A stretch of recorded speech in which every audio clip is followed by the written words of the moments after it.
With Doubtnut, get instant video solutions to all your maths, physics, chemistry, and biology doubts. Just click the image of the question, crop the question, and get instant video solution. Download Doubtnut app today.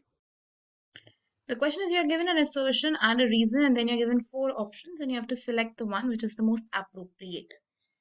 Okay, the assertion is that the sum of mole fractions of all components of a solution is unity. Okay, now if you talk about this statement, then yes, this is true.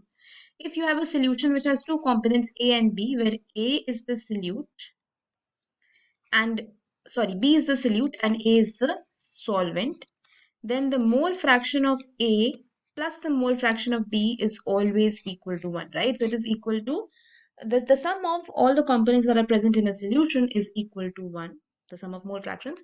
So therefore, the statement is a very, very true statement. The next is mole fraction is a temperature dependent quantity. Now, this is a very, very false statement. Why? Because if we talk about the mole fraction, suppose we talk about the mole fraction of the solute, right? That is equal to the number of moles of solute divided by the total number of moles. So what do we understand from here is that the mole fraction depends upon the number of moles, depends upon the amount and not on the temperature, right? Therefore, assertion is correct, but reason is an incorrect statement. Therefore, the correct answer and the most suitable option is going to be option 3, that assertion is correct, but the reason is incorrect.